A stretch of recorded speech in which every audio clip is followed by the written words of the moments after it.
So basically right now we're just going to be recirculating this water while we pump in honey so it mixes all together. It's all homogenized.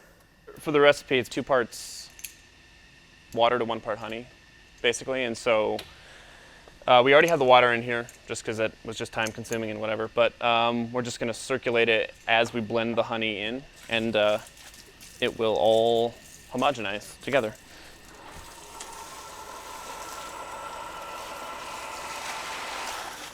So right now I just pushed out parasitic acid because It's our sanitizing solution. yeah, you don't want to put that in the mead, but it's good to have in there beforehand. Make sure no critters, no bugs get in there, no wild yeast, no bacteria. Keeps it all sanitary and food safe.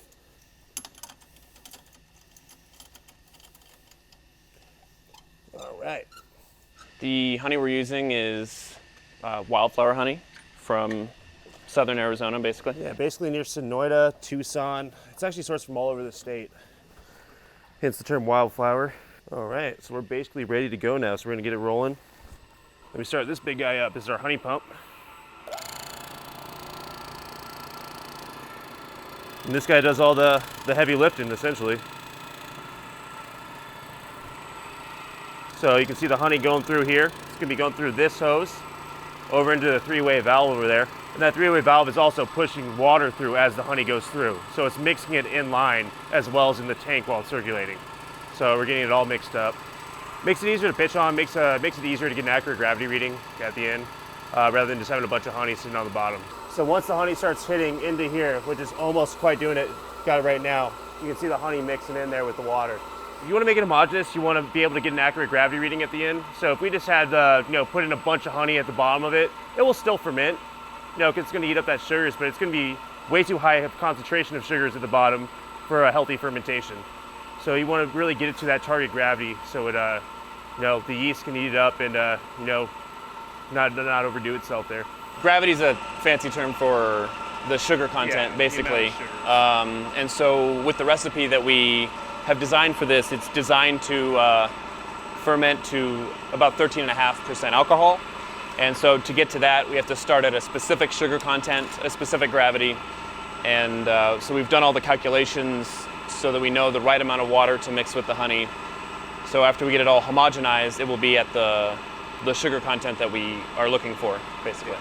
Once it's all homogenized, all mixed in, we'll start adding yeast nutrients to ensure healthy fermentation. We'll add air, because, O2, food grade O2.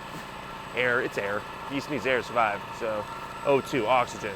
So I just dip this into our sanitizer because we don't want to introduce, bad bacteria into this.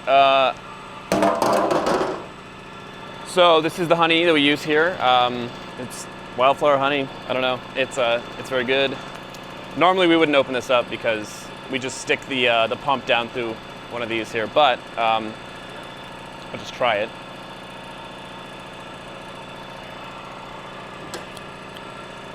Tastes like Arizona. There's not a lot of different honey options in Arizona. Wildflower is one, and then mesquite is another honey that we use for certain things. Other smaller batch things, we've gotten alfalfa honey and stuff, but we only get that in like 10 gallons at a time. A lot of honey that you get at the store is probably rice syrup from China. So there's a big difference when you're talking about that. When we do have the opportunity to get a unique honey, we will generally showcase that honey and the flavor that it has. So the flavor can vary quite a lot between the honeys. So getting a different unique honey is always cool to see and experiment with. So it's coming in line right here, going through the pump into our outlet here, into a 3-way valve. So this valve goes 3 different ways, going out through here, out through that one, while this valve's also open, allowing the honey to come in line and mix with the must. So the must and the honey are mixing and going directly back into the tank. That way it's all mixed up, homogenized, and it's exactly what we need. So yeah, if you take a look over here at the sight glass, you can see the honey mixing in with the must right here. And must is just a fancy term for like what brewers would call wort. It's the winemaker's term for just like basically the bare sugar water. Oh, what got me into this? Oh man, I love drinking. So no better way to drink than get to the source right here. I was also a brewer for several years and found my way into winemaking, and yeah, it seems to be a good fit. So I love it. If you buy honey, like if you go to Costco, I know that all the Costco's in the area are going to be selling the same honey that we're using. So that's good honey. Crockett's honey is really good. But sometimes, if you go to like Walmart and buy honey, you might be getting not real honey. You might be getting rice syrup from China. You can't really tell the difference by tasting it. It's a pretty good imitation, but fermenting it is very different. It's just not as good of a final product. The flavors it makes as it ferments is just not as good. You wouldn't know, if you're a consumer buying honey at the store, you wouldn't know by tasting it or by looking at it that it was not real honey. Well, when it comes to fermenting it, you can tell by several off flavors. It's not a quality sugar source. But when it comes to mead, you almost get like this paper tally, like almost oxidized taste from the off-brand honeys, which is not quite oxidation, but it gives off the same byproducts essentially, and that's just poor sugar sources. We just know the company where we buy our honey from, and we know it's all from Arizona. Sourcing from around the whole state is more ideal for us, and sometimes we'll even play around with different honeys from different states and different regions that have very specific flavors, just because of the pollinators. So but for the most part, we try to keep it local, keep it Arizona, and we got really good honey here in Arizona, so it works out perfectly. So if you really want to guarantee that it's like real honey, then buying local, like the more locally sourced you can find the honey, the better. You can guarantee that it's going to be real instead of something you might get at Walmart, basically. Yeah, so when making mead, you really want a high quality product. It's like making any product, really. Whether you're cooking, you're making beer, you're making wine, the ingredients are really what make the product. Fermentation is very important, but the quality of your ingredients and where you source them from are almost as important as the work that goes into it. See right here, it's all Arizona, local wildflower. See that viscosity there? Very thick, very sweet. It has notes of buckwheat, a little bit of mesquite. It's very nice stuff. And we really pride ourselves in using in quality ingredients. That's what we're all about at Superstition when it comes to our fruit, our honey. Anything we do is going to be high quality ingredients. So I'm going to prepare the yeast, and to do that we need a specific water temperature, and all of our water is heated through the Jiffy heater, whatever. So I'm going to turn the temperature to the temperature I need, down to 105. I have to do some math that I cannot do in my head. So I'm going to run this and let that come to the right temperature. I need 9,180 milliliters of water, which is 2.5 gallons, basically. So 105 degrees, which is exactly what we need. It's important because the yeast needs a certain temperature for it to activate appropriately. Or like if you're making bread, you normally rise the yeast in a water that was about this temperature. So that's pretty much the same thing we're doing here. Before I put the yeast into this, we're going to get all of the nutrients made up as well and dissolve it into the water first.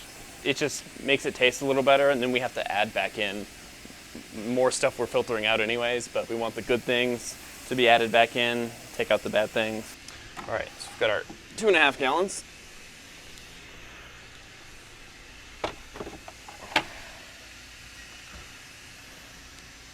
And then I need 675 grams of these nutrients. So this is like a lot of dead yeast cells and amino acids and things that the yeast really likes. It gets it all hungry. It's an aperitif, if you will, for the yeast, so that it can start chowing down on the honey we're about to give it. And then I'm going to mix this up. This is just alcohol to get it all nice and sterilized.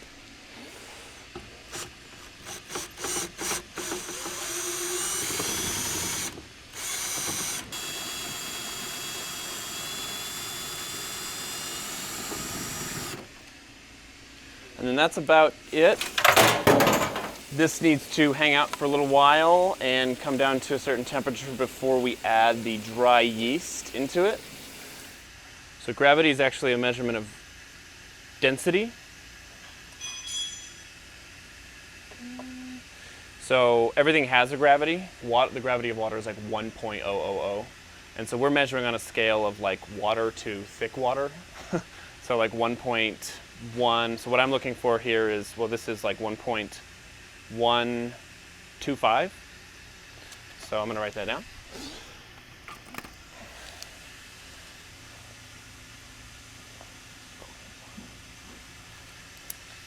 The gravity tells us the sugar content. And so with a recipe like this that we've made many, many times, we want to make sure that it's consistent and, you know, always the same. That is why we test the gravity. I mean, we know how to make it basically, but just verifying that it's correct, yeah. And this will become important as we ferment. As this ferments, the gravity will get lower as the yeast consumes the sugar. And so if we take a measurement in a few days, this will drop down and down and down until it's to the point where we want to stop the fermentation, basically. And then at that point, alcohol is created.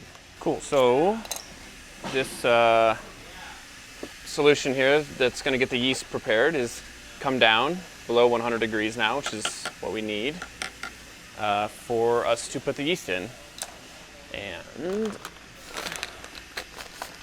so quite simply, yeast eats sugar, creates alcohol, and that's the basis of all fermentation.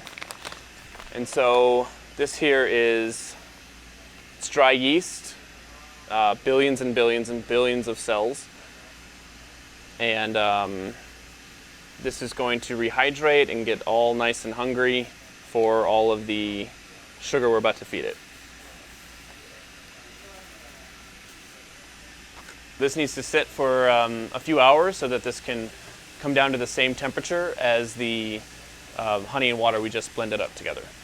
Thanks for watching. We hope you enjoy our documentaries as much as we enjoy making them. Unfortunately, many of our videos don't earn enough YouTube revenue to afford the cost of production. But if you like our content, the best thing you can do is directly support it on Patreon. Plus, you'll get access to behind-the-scenes vlogs and commentary. If you're looking for something more in return, go to paragraphic.io where you can buy our other products and services. Alternatively, you can shop our Amazon storefront for our favorite equipment recommendations. Also, check out Boca, where you can find beneficial supplements to optimize your productivity. We especially love the lion's mane and mushroom gummies. And finally, consider signing up to Multitude, a platform built for long-form content, where you and other content creators can share and monetize new videos every week.